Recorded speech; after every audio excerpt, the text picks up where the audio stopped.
Hello friends, मंथन classes के online platform पे आप सभी लोगों का स्वागत है। फ्रेंड, चयन सीरीज के अंतर्गत आरपीएफ कांस्टेबल के प्रीवियस ईयर प्रश्नों को हम लोग हल कर रहे हैं। तो फ्रेंड, आज की क्लास में हम लोग आरपीएफ कांस्टेबल 5 फरवरी 2019 प्रथम शिफ्ट के प्रीवियस ईयर प्रश्नों को सॉल्व करेंगे। तो फ्रेंड, ये आज हमारी 5वीं क्लास है। इससे पहले हम 4 प्रीवियस ईयर प्रश्नों को करा चुके हैं। फ्रेंड, अभी तक आप उस क्लास को नहीं देखे हैं तो फ्रेंड जरूर देखिए। आगे बढ़ते हैं हम लोग क्वेश्चन नंबर 1 की तरफ। तो फ्रेंड, क्वेश्चन नंबर 1 में पूछा जा रहा है, माओरी लोग निम्नलिखित में से किस देश से हैं? पहला ऑप्शन दे रहा है चिली से, दूसरे ऑप्शन में कह रहा है मेक्सिको से, तीसरे में कह रहा है न्यूजीलैंड से और चौथा ऑप्शन में कह रहा है दक्षिण अफ्रीका से। तो फ्रेंड, माओरी लोग का जो संबंध है आपका ये न्यूजीलैंड से है। हमारा तीसरा ऑप्शन जो होगा करेक्ट होगा। फ्रेंड, चिली के मूल निवासियों की बात करें कि वहां के मूल निवासियों को किस नाम से जानते हैं, तो उनको हम मापुचे के नाम से जानते हैं। याद रखेंगे इन्हें भी, उन्हें हम मापुचे के नाम से जानते हैं। मापुचे। आगे बढ़ते हैं फ्रेंड क्वेश्चन नंबर 2 की तरफ। क्वेश्चन नंबर 2 में पूछा जा रहा है कि भारत छोड़ो आंदोलन के दौरान गांधी जी ने करो या मरो का नारा किस स्थान पर दिया था? पहला ऑप्शन दे रहा है बॉम्बे में, दूसरे ऑप्शन दे रहा है कोलकाता में, तीसरा ऑप्शन दे रहा है लाहौर में और चौथा ऑप्शन दे रहा है दिल्ली में। तो फ्रेंड, क्वेश्चन नंबर 2 का जो करेक्ट आंसर हमारा बनेगा पहला ऑप्शन बॉम्बे में। फ्रेंड, भारत छोड़ो आंदोलन जो था आपका 1942 में मुंबई से प्रारंभ हुआ था। आगे बढ़ते हैं फ्रेंड क्वेश्चन नंबर 3 की तरफ। पूछा जा रहा है क्वेश्चन नंबर 3 में कि भारतीय राष्ट्रीय कांग्रेस का प्रथम अधिवेशन कब आयोजित किया गया था? पहले ऑप्शन में आपका दे रहा है 1858 में, दूसरे ऑप्शन में दे रहा है 1916 में और तीसरे ऑप्शन दे रहा है 1905 में और चौथा ऑप्शन कह रहा है 1885 में। तो फ्रेंड, हमारा भारतीय राष्ट्रीय कांग्रेस की स्थापना की बात करें तो यह आपका 28 दिसंबर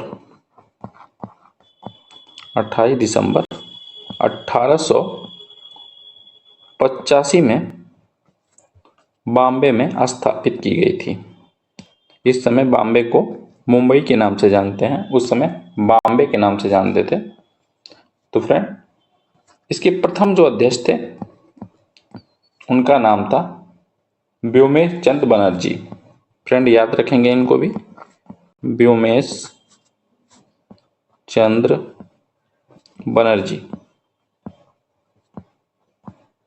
और फ्रेंड, प्रथम अधिवेशन में 72 प्रतिनिधियों ने आपका भाग लिया था।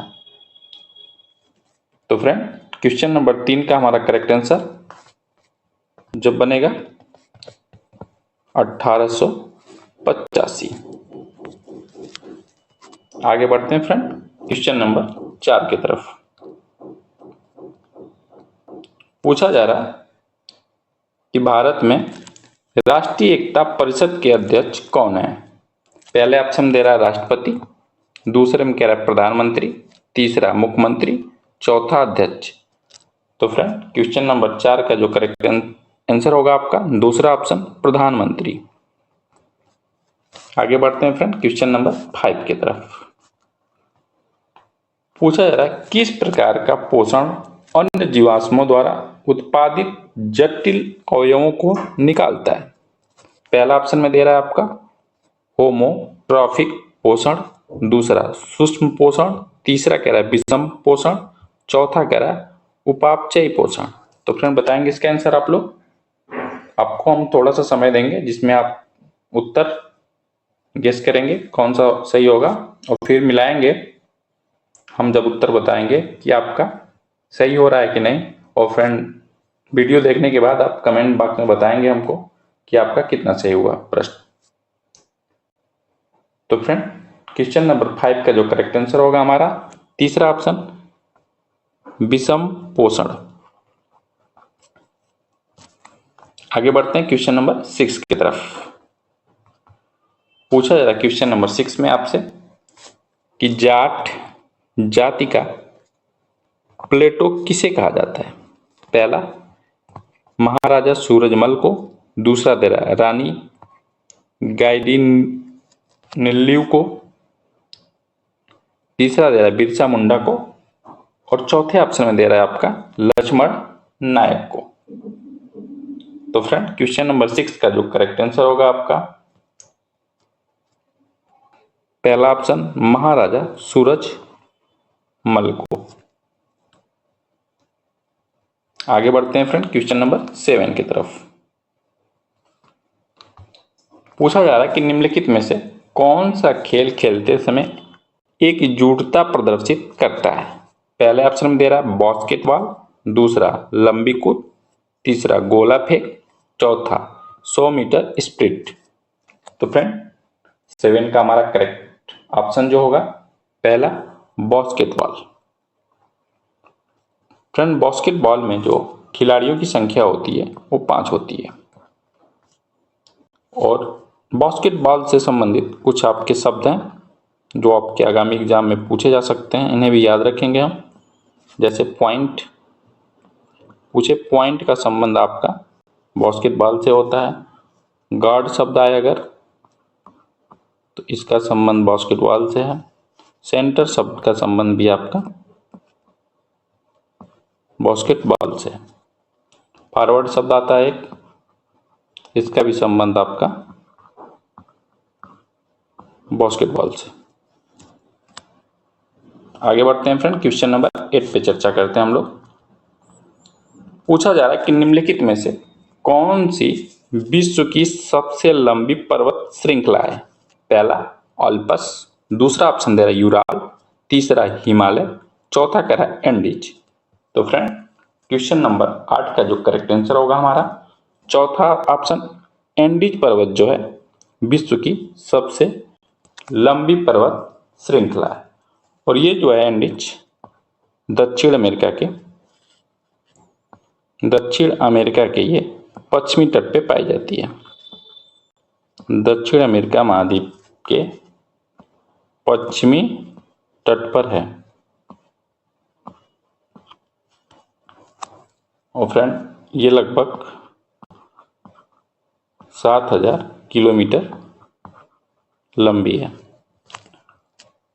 और फ्रेंड ये जो है आपका उत्तर में वेनेजुएला से लेके और ये दक्षिण में Colombia, Ecuador, Peru, Bolivia, Chile, Argentina तक फैली हुई पर्वत श्रृंखला है। फ्रेंड ऑल्पस की बात करें तो ये यूरोप महाद्वीप में स्थित है पर्वत।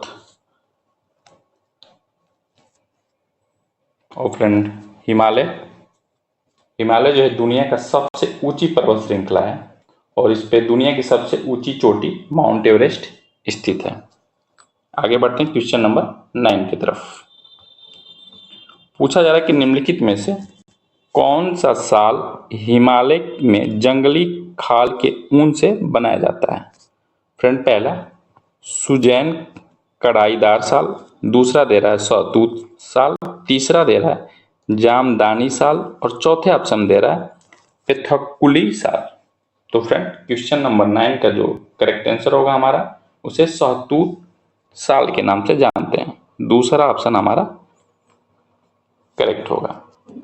फ्रेंड ये सहतूत साल जो है अपने सुंदरता, गर्माहट और हल्के होने के कारण प्रसिद्ध है।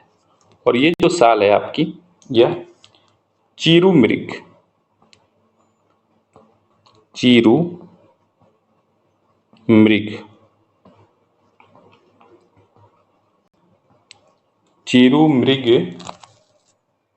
ये एक तिब्बत में जो है मृग है, तिब्बती मृग है, तिब्बत में पाया जाता है, उसी के ऊन से बनाया जाता है। आगे बढ़ते हैं क्वेश्चन नंबर 10 की तरफ। पूछा जा रहा है कि अंतर्राष्ट्रीय पुनर्निर्माण एवं विकास बैंक IBRD को किस नाम से जाना जाता है। पहला ऑप्शन दे रहा है, पहला अंतर्राष्ट्रीय विकास बैंक, दूसरे में दे रहा है अंतर्राष्ट्रीय मुद्रा बैंक, तीसरा ऑप्शन कह रहा है एशियाई क्षेत्रीय विकास बैंक और चौथा ऑप्शन में विश्व बैंक। तो फ्रेंड क्वेश्चन नंबर आपके 10 का जो करेक्ट आंसर बनेगा चौथा ऑप्शन, उसे विश्व बैंक के नाम से जानते हैं। हमारा चौथा ऑप्शन करेक्ट होगा। आगे बढ़ते हैं क्वेश्चन नंबर 11 की तरफ। पूछा जाए कि परिधि के भीतर चुंबकीय क्षेत्र रेखाएं के रूप में होती हैं। पहला समानांतर सीधी रेखा, दूसरा कोणीय रेखाएं, तीसरा ऑप्शन दे रहा है प्रतिबिंबित रेखाएं और चौथा दे रहा है ऊर्ध्वाधर रेखाएं।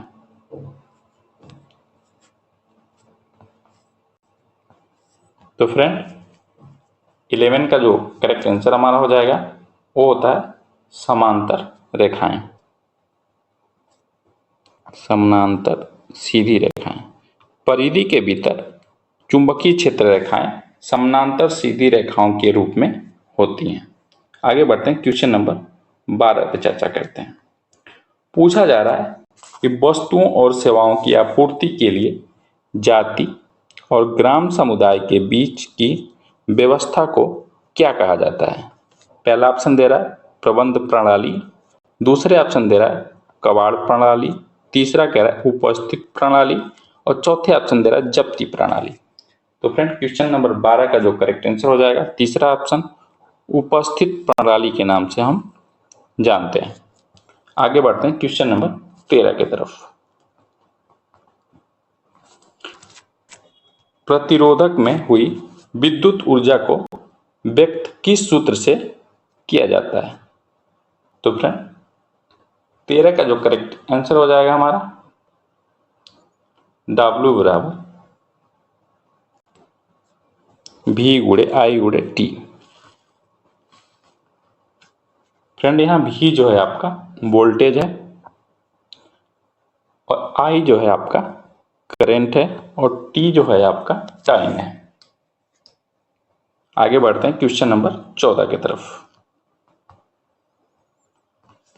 भारतीय संविधान के अनुच्छेद 51A में कितने मौलिक कर्तव्य हैं। पहला ऑप्शन दे रहा है 19, दूसरे ऑप्शन दे रहा है 11, तीसरे में दे रहा है 16 और चौथे ऑप्शन दे रहा है 20। तो फ्रेंड 14 का जो करेक्ट हमारा ऑप्शन होगा दूसरा 11 मौलिक कर्तव्य है। फ्रेंड 11वें मौलिक कर्तव्य जो है आपका इसे 86 नंबर के संविधान संशोधन द्वारा 86वें संविधान संशोधन द्वारा इसे संविधान में जोड़ा गया था। आगे बढ़ते हैं क्वेश्चन नंबर 15 पे चर्चा करते हैं। पूछा जा रहा है कि निम्नलिखित में से कौन सा वर्षण का एक प्रकार है। पहले में दे रहा है ओले, दूसरा दे रहा है बाला, तीसरा कह रहा है कोहरा और चौथे ऑप्शन दे रहा है धुंध। तो फ्रेंड क्वेश्चन नंबर 15 का जो करेक्ट आंसर हो जाएगा हमारा पहला ऑप्शन ओले। आगे बढ़ते हैं क्वेश्चन नंबर 16 की तरफ। कोशिकीय श्वसन के दौरान निकलने वाले संश्लेषित अणु को क्या कहा जाता है। पहला ऑप्शन दे रहा है ऊर्जा, दूसरे ऑप्शन दे रहा है पट्टिकाणु, तीसरा दे रहा है ATP और चौथा ऑप्शन दे रहा है ग्लूकोज। तो फ्रेंड 16 का जो करेक्ट आंसर हो जाएगा हमारा उसे ATP के नाम से जानते हैं। तीसरा ऑप्शन हमारा जो होगा करेक्ट होगा। ATP adenosine diphosphate.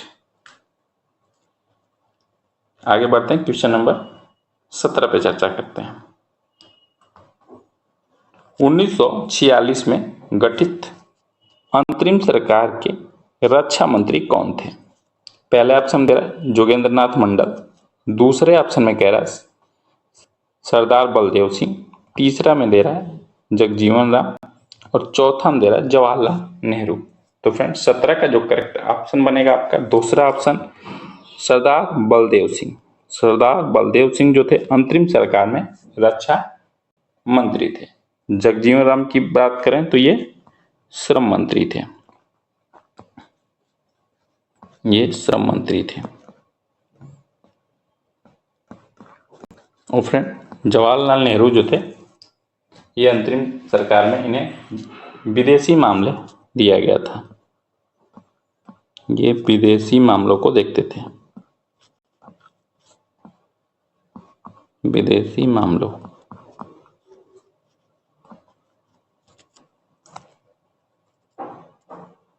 और फ्रेंड जोगेंद्रनाथ मंडल की बात कर लें तो ये आज़ादी के बाद पाकिस्तान के प्रथम कानून और श्रम मंत्री बनाए गए थे। आगे बढ़ते हैं, क्वेश्चन नंबर 18 पे चर्चा करते हैं। पूछा जा रहा है कि प्रायद्वीपीय भारत में निम्नलिखित में से किस नदी का बेसिन सबसे बड़ा है? पहला गोदावरी, दूसरा ऑप्शन दे रहा है कावेरी, तीसरा नर्मदा, चौथा माही। तो फ्रेंड 18 का जो करेक्ट आंसर होगा आपका पहला ऑप्शन गोदावरी। फ्रेंड गोदावरी को हम दक्षिण भारत की गंगा के नाम से भी जानते हैं। और फ्रेंड नर्मदा जो है आपकी ये भ्रंश घाटी में बहने वाली नदी है और ये पश्चिम की तरफ बहने वाली नदी है। फ्रेंड माही से भी बार बार प्रश्न पूछा जाता है। यह जो नदी है आपकी कर्क रेखा को कितनी बार काटती है बताएंगे फ्रेंड? तो यह कर्क रेखा को 2 बार काटती है।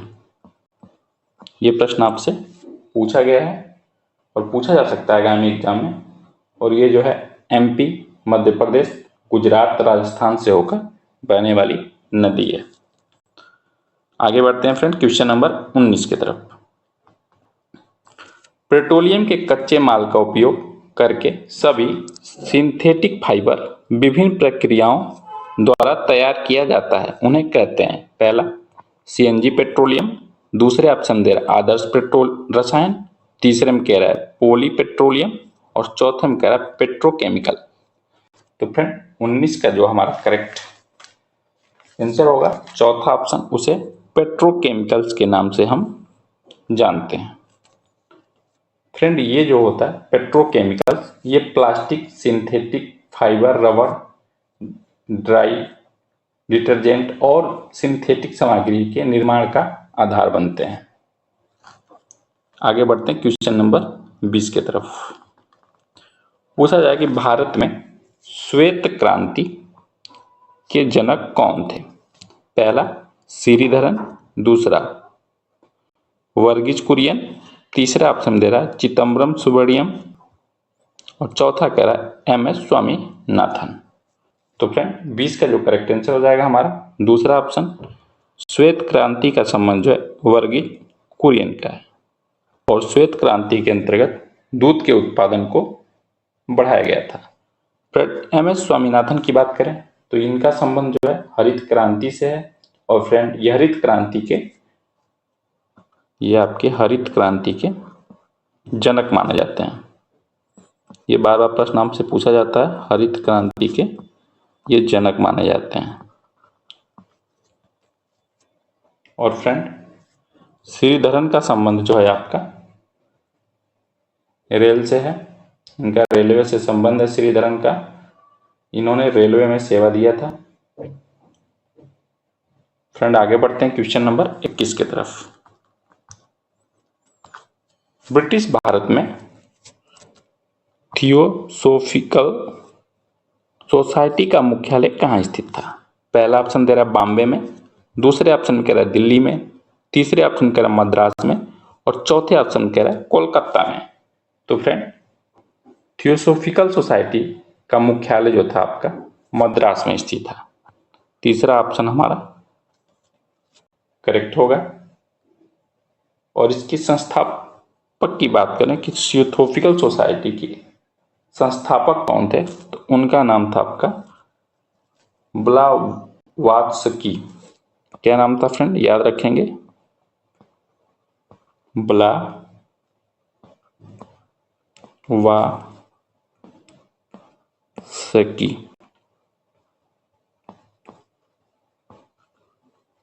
और एक लोग और थे उनका नाम था ओलकोट।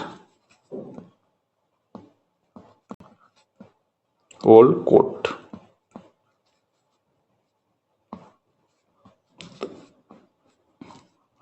इन दोनों ने मिलके थियोसॉफिकल सोसाइटी की स्थापना किए थे। तो ये मद्रास है आपके तमिलनाडु में पड़ता है। आगे बढ़ते हैं, क्वेश्चन नंबर 22 पे चर्चा करते हैं। मनुष्यों में निम्नलिखित में से कौन सा घुलनशील नाइट्रोजन यौगिक के रूप में उत्सर्जित पदार्थों को हटाता है? पहला ऑप्शन दे रहा है वृक्काणु, दूसरा मूत्रमार्ग, तीसरा मूत्राशय, चौथा ऊर्ध्वाधर केशनली। तो फ्रेंड 22 का जो करेक्ट आंसर हो जाएगा आपका पहला ऑप्शन वृक्काणु। फ्रेंड प्रत्येक वृक्क में लगभग 10 लाख से अधिक वृक्काणु होते हैं जो निस्पंद और पुनः अवशोषण की प्रक्रिया में शामिल होते हैं। वृक्काणु शरीर में घुलनशील नाइट्रोजन यौगिक के रूप में आपका उत्सर्जित पदार्थों को हटाने का काम करता है। तो इसका पहला ऑप्शन करेक्ट होगा। आगे बढ़ते हैं हम क्वेश्चन नंबर 23 की तरफ। पूछा जा रहा है कि निम्नलिखित में से किस देश में विश्व में सबसे अधिक तापमान दर्ज किया गया? पहला लीबिया, दूसरा चीन, तीसरा दक्षिण अमेरिका, चौथा सूडान। तो फ्रेंड 23 का जो करेक्ट आंसर होगा लीबिया। लीबिया में जो है देश का सबसे अधिक तापमान दर्ज किया गया था और यह तापमान जो दर्ज किया गया था यह 13 दिसंबर आपका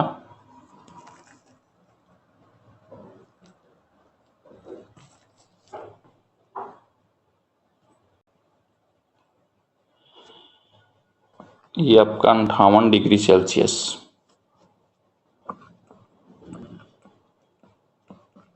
58 डिग्री सेल्सियस दर्ज किया गया था।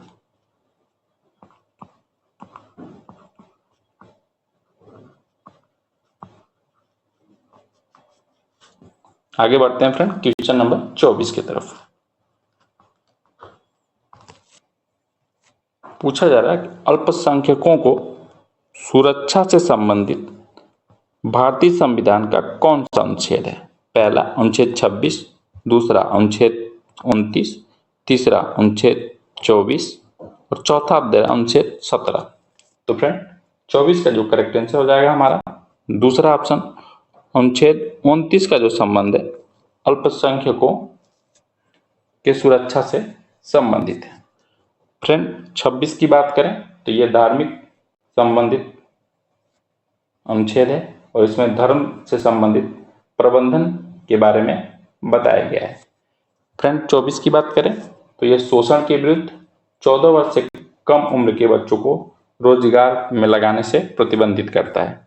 फ्रेंड 17 एग्जाम में बहुत पूछा जाता है, इसका संबंध जो है अस्पृश्यता से है, ये छुआछूत का लें तो फ्रेंड याद रखेंगे अनुच्छेद 17 का संबंध जो होगा अस्पृश्यता से है, छुआछूत से संबंधित है। आगे बढ़ते हैं क्वेश्चन नंबर 25 की तरफ। जल में घुलनशील क्षार को क्या कहते हैं? पहला ऑप्शन दे रहा है अल्कोहल, दूसरा इथरीन, तीसरा अम्ल, चौथा खार।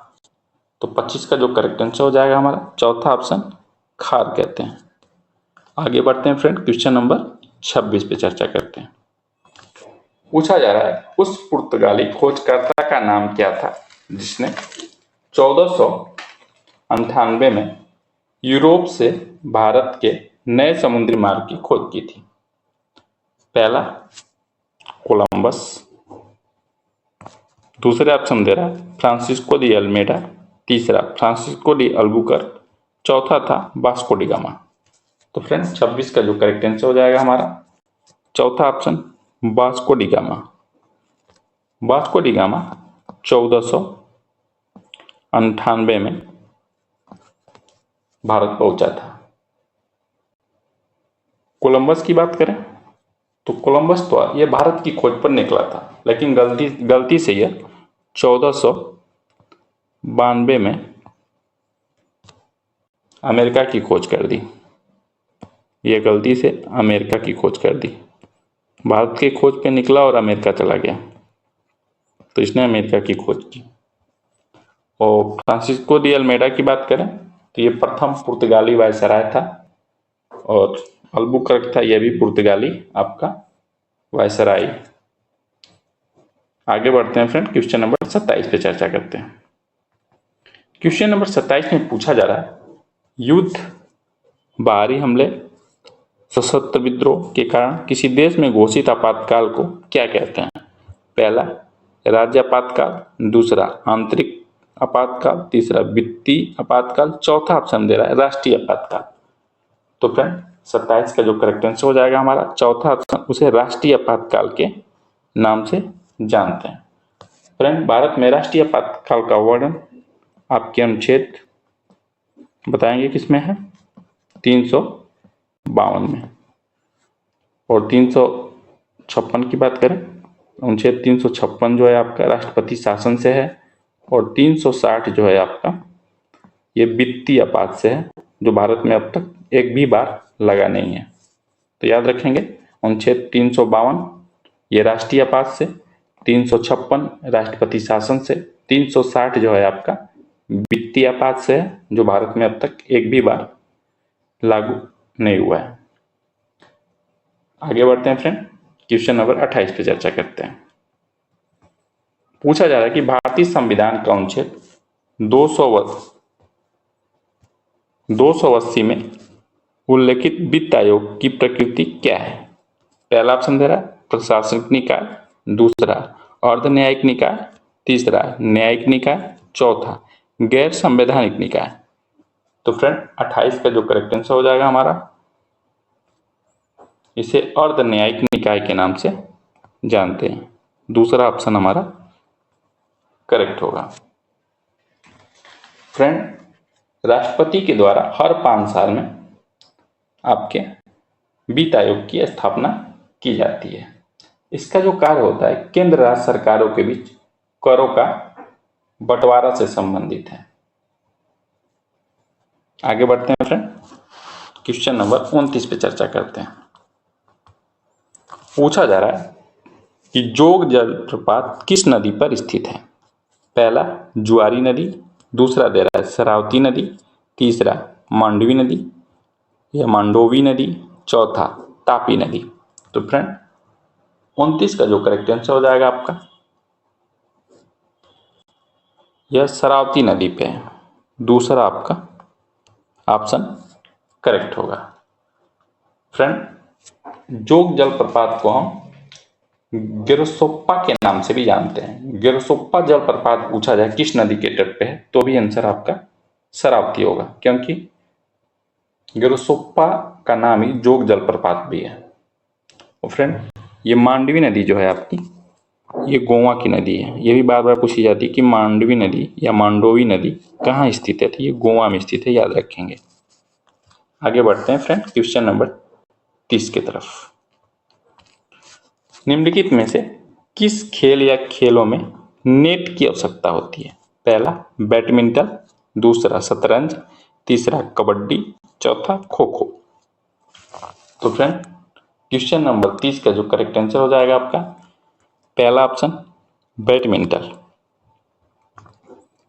फ्रेंड बैडमिंटन से संबंधित कुछ महत्वपूर्ण कप हैं जो बार बार पूछे जाते हैं, तो याद रखेंगे। अगर कभी पूछे कि थॉमस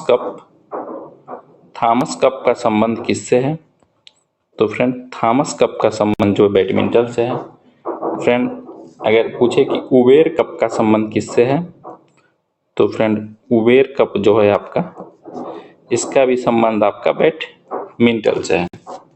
आगे बढ़ते हैं फ्रेंड क्वेश्चन नंबर 31 की तरफ।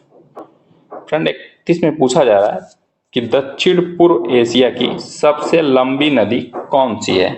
पहला दे रहा है अमूर, दूसरा मेकांग, तीसरा ऑप्शन कह रहा है सेल्वी, चौथा ऑप्शन कह रहा है चाओ फया। तो फ्रेंड 31 का जो करेक्ट आंसर हो जाएगा आपका दूसरा ऑप्शन उसे मेकॉन्ग के नाम से जानते हैं। आगे बढ़ते हैं फ्रेंड क्वेश्चन नंबर 32 की तरफ। फ्रेंड पूछा जा रहा है क्वेश्चन नंबर 32 में जंप बाल शब्द निम्नलिखित में से किस संबंध है, किससे संबंध है, यहाँ होना चाहिए था, मिसप्रिंट हो गया। किससे संबंध है? पहला बास्केटबॉल, दूसरा क्रिकेट, तीसरा फुटबॉल, चौथा वॉलीबॉल। तो फ्रेंड 32 का जो करेक्ट आंसर हो जाएगा हमारा पहला ऑप्शन, जंप बॉल का संबंध बास्केटबॉल से। आगे बढ़ते हैं फ्रेंड क्वेश्चन नंबर 33 पे चर्चा करते हैं। निम्नलिखित में से किस भारतीय अर्थव्यवस्था का निर्माता कहा जाता है?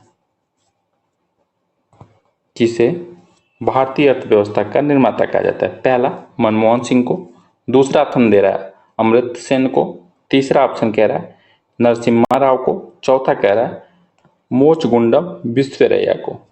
तो फ्रेंड 33 का जो करेक्ट आंसर यहाँ बनेगा चौथा ऑप्शन, मोचगुंडम विश्वेश्वरैया को भारतीय अर्थव्यवस्था का निर्माता कहा जाता है।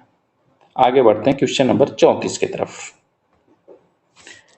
खेल प्रशिक्षण के माध्यम से कौन आत्मविश्वास बढ़ा सकता है, मनोबल मजबूत करने में मदद कर सकता है तथा मित्र परामर्शदाता के रूप में कार्य कर सकता है? पहला कोच, दूसरा हम दे रहा है एंटी, तीसरा हम कह रहा है अंपायर और चौथा हम कह रहा है खेल मंत्री। तो फ्रेंड 34 का जो करेक्ट ऑप्शन होगा आपका पहला कोच जो है आपका यहाँ करेक्ट आंसर होगा। आगे बढ़ते हैं क्वेश्चन नंबर 35 की तरफ। मधुमक्खियों के किस प्रकार शहद ग्रहण करती हैं? पूछा जा रहा है कि मधुमक्खियां किस प्रकार शहद ग्रहण करती हैं। पहला वर्मी कल्चर, तीसरा एपीकल्चर, तीसरा जंगल विज्ञान, चौथा रेशम कीड़ों का पालन। तो फ्रेंड यहाँ जो ऑप्शन दिया गया यह अलग अलग आपके ऐसे पूछा गया है कि यहाँ पे एपी कल्चर के अंतर्गत किसकी खेती होती है या किसका वर्णन मिलता है। तो फ्रेंड यहाँ थोड़ा सा क्वेश्चन जो है पूछने का सेंस थोड़ा अलग हो गया है, लेकिन फ्रेंड एग्जाम में इसी तरह का प्रश्न पूछा गया था इसलिए सेम प्रश्न हम इसमें रख दिए हैं। तो फ्रेंड 35 का जो करेक्ट आंसर हो जाएगा आपका दूसरा option AP culture. Friend AP culture के अंतर्गत मधुमक्खियों का पालन किया जाता है। वर्मी कल्चर की बात करें तो इसके अंतर्गत केचुआ पालन से संबंधित है और रेशम के कीटों का पालन जो होता है यह शहतूत के पत्ती पे पाले जाते हैं और ये सेरी कल्चर के अंतर्गत आता है। सेरी कल्चर कभी पूछा जाए कि सेरी कल्चर के अंतर्गत किसका पालन किया जाता है तो रेशम कीटों का पालन किया जाता है। आगे बढ़ते हैं क्वेश्चन नंबर 36 की तरफ। विधायी निकाय के रूप में स्वतंत्र भारत के पहले संसद के अध्यक्ष हैं कौन थे? पहला सरदार वल्लभ भाई पटेल, दूसरा ऑप्शन का है जीवी मावलंकर, तीसरा कह रहा है महात्मा गांधी, चौथा एस.सी. मुखर्जी। तो फ्रेंड 36 का जो करेक्ट आंसर हो जाएगा जीवी मावलंकर, दूसरा ऑप्शन हमारा सही होगा आंसर। आगे बढ़ते हैं क्वेश्चन नंबर 37 की तरफ। पूछा जा रहा है उर्दू में तलाक शब्द क्या अर्थ है? पहला ग्राम प्रधान, दूसरा विवाह विच्छेद से, तीसरा राजस्व निपटाना से, चौथा न्यायिक अधिकारी से। तो फ्रेंड उर्दू में तलाक शब्द का संबंध जो है विवाह विच्छेद से है, दूसरा ऑप्शन हमारा यहाँ करेक्ट होगा। आगे बढ़ते हैं क्वेश्चन नंबर 38 पे चर्चा करते हैं। भारत के किस राज्य में आत्मनीय जनजाति निवास करती है?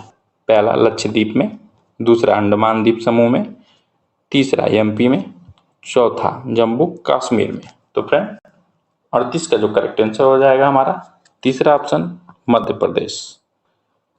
मध्य प्रदेश में हमारा आत्मनीय जनजाति निवास करती है। आगे बढ़ते हैं फ्रेंड नेक्स्ट क्वेश्चन की तरफ। 1793 में बंगाल और बिहार में अस्थाई बंदोबस्त की शुरुआत किसने की? पहला ऑप्शन दे रहा है लॉर्ड कर्नवालिस, दूसरा ऑप्शन दे रहा है लॉर्ड डलहौजी, तीसरा वारेन हेस्टिंग, चौथा लॉर्ड कैनिंग। तो फ्रेंड 39 का जो करेक्ट आंसर हो जाएगा हमारा पहला ऑप्शन लॉर्ड कर्नवालिस के द्वारा बंगाल और बिहार में अस्थाई बंदोबस्त की शुरुआत की गई थी और यह जो है आपका 1793 में शुरू किया गया। 1793 में अस्थाई बंदोबस्त को शुरू किया गया। फ्रेंड लॉर्ड डलहौजी से संबंधित एक क्वेश्चन बार बार आपको एग्जाम में पूछा जाता है। अगर पूछे कि हड़प नीति किसने शुरू किया, तो फ्रेंड इसका आंसर होगा आपका लॉर्ड डलहौजी। तो लॉर्ड डलहौजी द्वारा हड़प नीति शुरू किया गया था, जिसके अंतर्गत किसी राजा का अगर कोई पुत्र नहीं होता था तो उसे दत्तक पुत्र यानी किसी को गोद नहीं ले सकता था, उस पर इसने रोक लगा दिया था। आगे बढ़ते हैं क्वेश्चन नंबर 40 की तरफ। पूछा है कौन सा शब्द श्वेत प्रकाश के उसके घटक रंगों में विखंडन का वर्णन करता है? पहला ऑप्शन दे रहा है अपवर्तन, दूसरा प्रतिबिंब, तीसरे ऑप्शन दे रहा है अपवर्तक सूचकांक, चौथा फैलाव। तो फ्रेंड 40 का जो करेक्ट आंसर हो जाएगा हमारा चौथा फैलाव। आगे बढ़ते हैं क्वेश्चन नंबर 41 की तरफ। भारतीय संसद ने औद्योगिक नीति प्रस्ताव किस वर्ष अपनाया? पहला 1946, दूसरा 1956, तीसरा 1936, चौथा 1966। तो फ्रेंड 41 का जो करेक्ट आंसर हो जाएगा हमारा दूसरा ऑप्शन 41 का जो करेक्ट आंसर हो जाएगा आपका 1966। चौथा हमारा करेक्ट होगा ऑप्शन। आगे बढ़ते हैं 42 की तरफ। पूछा जा रहा है कि भारत में नई आर्थिक नीति कब शुरू की गई?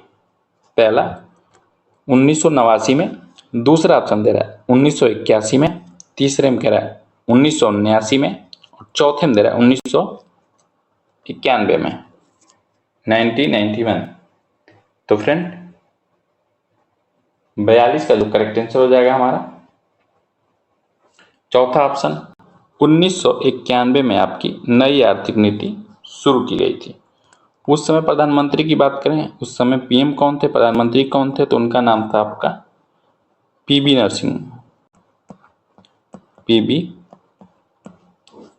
नरसिम्हा राव। ये भी आपसे प्रश्न पूछा जा सकता है कि उस समय कौन प्रधानमंत्री थे जब नई आर्थिक नीति लागू की गई, तो उनका नाम है पीवी नरसिम्हा राव। और फ्रेंड उस समय जो वित्त मंत्री थे उनका नाम था मनमोहन सिंह। आगे बढ़ते हैं क्वेश्चन नंबर 43 की तरफ। जब वसा और तेल ऑक्सीकृत होते हैं तो वे बन जाते हैं और उनके गढ़ और स्वाद बदल जाते हैं। यह आपका गंध होना चाहिए, उनके गंध और स्वाद बदल जाते हैं। पहला अम्लीय, दूसरा बुनियादी, तीसरा बासीपन, चौथा कड़वा। तो फ्रेंड 43 का जो करेक्ट आंसर होगा हमारा तीसरा ऑप्शन बासीपन। फ्रेंड बासीपन में जो है फैटी एसिड का ऑक्सीकरण होता है, जिसके कारण उसके गंध और स्वाद बदल जाते हैं। आगे बढ़ते हैं 44 पे चर्चा करते हैं। राज्यसभा का धन विधेयक पारित करने की अधिकतम अवधि क्या है? पहला 30 दिन, दूसरा 14 दिन, तीसरा 7 दिन, चौथा ऑप्शन दे रहा है 60 दिन। तो फ्रेंड 44 का जो करेक्ट हमारा आंसर बनेगा दूसरा ऑप्शन 14 दिन। फ्रेंड राज्यसभा जो है आपको धन विधेयक को केवल 14 दिन रोक सकती है। फ्रेंड अगर इससे अधिक समय तक आपको रोकती है तो फ्रेंड ये मान लिया जाएगा कि धन विधेयक पारित हो गया। ये 14 दिन का जो वर्णन है आपके ये आर्टिकल अनुच्छेद के 109 में वर्णित है। और फ्रेंड आर्टिकल 110 में जो है धन विधेयक का वर्णन है। धन विधेयक। आगे बढ़ते हैं, क्वेश्चन नंबर 45 पे चर्चा करते हैं। प्राचीन भारत में कुश्ती को सर्वाधिक प्रसिद्ध रूप से आपका रिक्त स्थान दिया हुआ है के नाम से जाना जाता है। पहला दौंड, दूसरा मल्लयुद्ध, तीसरा कुश्ती, चौथा बाल युद्ध। तो फ्रेंड 45 का जो करेक्ट आंसर होगा आपका दूसरा ऑप्शन, उसे मल्ल युद्ध के नाम से जानते हैं। आगे बढ़ते हैं क्वेश्चन नंबर 46 की तरफ। भारत के संविधान में कितने भाग हैं? पहला आपका 25, दूसरा ऑप्शन कह रहा है 20, तीसरे में दे रहा है 27 और चौथे में दे रहा है आपका 23। तो फ्रेंड वर्तमान में जो भारतीय संविधान में भागों की संख्या जो है 25 है। पहला आपका ऑप्शन सही हो जाएगा। आगे बढ़ते हैं क्वेश्चन नंबर 47 पे। पूछा जा रहा है कि वन अनुसंधान संस्थान कहाँ स्थित है? पहला ऑप्शन पटना, दूसरा कह रहा है बेंगलुरु, तीसरा ऑप्शन कह रहा है देहरादून, चौथे ऑप्शन कह रहा है कोयम्बटूर। तो वन अनुसंधान संस्थान जो है आपका देहरादून में स्थित है। फ्रेंड ये देहरादून उत्तराखंड में पड़ता है। आगे बढ़ते हैं क्वेश्चन नंबर 48 पे चर्चा करते हैं। पूछा जा रहा है कि संघ सूची में मूलतः कितने विषय हैं? पहला 97, दूसरा 110, तीसरा 47, चौथा 52। तो फ्रेंड 48 का जो करेक्ट आंसर हो जाएगा हमारा 97 विषय। ये जब मूल संविधान में 97, अगर वर्तमान की बात करें कि वर्तमान में कितने हैं, तो वर्तमान में इनकी संख्या जो है आपकी 100 है। आगे बढ़ते हैं क्वेश्चन नंबर 49 की तरफ। 2020 में ग्रीष्मकालीन ओलंपिक की मेजबानी किस देश ने की थी? तो फ्रेंड जब एग्जाम हुआ था उस समय का ये आपका करंट अफेयर्स का क्वेश्चन रहा होगा। तो इसमें पहला ऑप्शन दे रहा है जापान, दूसरा इंग्लैंड, तीसरा चीन, चौथा पोलैंड। तो फ्रेंड 49 का जो करेक्ट आंसर यहाँ होगा जापान। फ्रेंड अगर 33वां आपके ग्रीष्मकालीन ओलंपिक खेल की बात करें जो 2024 में पेरिस फ्रांस में हुआ, पेरिस ये फ्रांस में पड़ता है। और फ्रेंड अगर 34वें की बात करें, 34वां ग्रीष्मकालीन ओलंपिक जो होगा ये आपका 2028 में होगा। और फ्रेंड ये जो है आपका लॉस एंजलिस में होगा। ये आपका लॉस एंजलिस